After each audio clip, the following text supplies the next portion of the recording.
السلام عليكم ورحمة الله. عملنا النهاردة أكلة حلوة جدا. عملنا فرخة مشوية في الفرن، عملنا معاها خضار كان طعمها خطير. الخضار شارب منها وطعمه كان جميل جدا. شايفين الجمال؟ أكلة سهلة ولذيذة وطعمها كان حلو جدا جدا. جربوها وإن شاء الله الطريقة هتعجبكم. شايفين؟ عملنا كمان جنبها رز أصفر، طعمه كان حكاية. بصوا الفرخة شكلها حلو ازاي، تتاكل لوحدها كده دلوقتي حالا. بصوا الجمال، الفرخة مشوية ومستوية وطعمها كان خطير، والخضار كان تحتها طعمه كان في منتهى الجمال. تعالوا بينا نشوف احنا عملنا ايه. انا عندي بصلة مبشورة، ضفت عليها نص معلقة صغيرة من الفلفل الاسود ونص معلقة صغيرة من بهارات الفراخ ومعلقة صغيرة من الملح، وضفت عليها حوالي 3 معالق كبار من الزيت. هقلب البصل مع التوابل كويس جدا، وهجيب الفرخة بتاعتي الحلوة دي اللي انا غسلاها كويس جدا ومصفياها من المية كويس.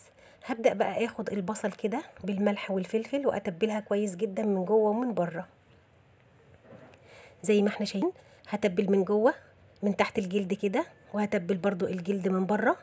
هتبل الفرخة كويس علشان تشرب من البصل والتتبيلة الحلوة اللي احنا عاملينها لها دي، ويبقى طعمها جميل جدا. هنتبلها بقى كويس ونسيبها حوالي ساعة ونص او ساعتين علشان تشرب من التتبيلة ويبقى طعمها حلو. تعالوا بينا بقى نشوف الخضار بتاعنا. عندي بطاطس وعندي جزر وعندي فلفل وعندي طماطم. انا مقطعاهم قطع كبيرة علشان لما يدخلوا الفرن ما يتهروش كده في الفرن. عندنا نفس التتبيلة اللي احنا عملناها للفرخة، برضو جبت بصلة وبشرتها وحطيت عليها ملح وفلفل وبهارات فراخ وزيت، وتبلت بيها الخضار عشان يبقى طعمه حلو ومتبل. دي بقى معلقتين من الكاتشب، ضفت عليهم معلقة كبيرة من السمنة، ودي اللي هندهن بيها وش الفرخة علشان تتحمر وتديني لون حلو. خلاص جبنا الفرخة بعد ما نقعناها شوية في التتبيلة الحلوة. هنبدأ بقى ناخد الكاتشب والسمنة اللي احنا عملناهم، وهنبدأ ندهنها كده كويس جدا من كل الجوانب ومن كل الجهات بالشكل ده علشان تاخد لون حلو. كنا بقى هنا رصينا الخضار بتاعنا في الصينية،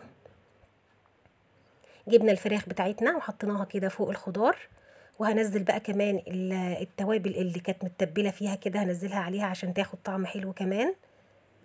هكتف بقى الفرخة كده كويس جدا، وهنا انا كنت مشغله الفرن على درجه حراره 200 علشان يسخن. هغطي بقى الفراخ بتاعتنا بفويل كده، انا ما كانش عندي ورق زبده بصراحه فغطيته بفويل بس. هدخلها بقى الفرن. قعدت في الفرن حوالي ساعه وربع. بعد الساعه وربع شلت من عليها ورق الفويل، شغلت لها الشوايه واديتها كمان دهنه من السمنه والكاتشب اللي احنا كنا مجهزينهم. طلعت بالجمال اللي احنا شايفينه ده. شايفين الجمال؟ شايفين شكلها حلو ازاي؟ شكلها حلو جدا وطعمها كمان كان حلو جدا. عملناها بطريقة سهلة وبسيطة، والخضار كمان كان طعمه جميل جدا. يلا جربوها وإن شاء الله الطريقة سهلة وبسيطة وهتعجبكم. وما تنسوش لو عجبكم الفيديو لايك وشير.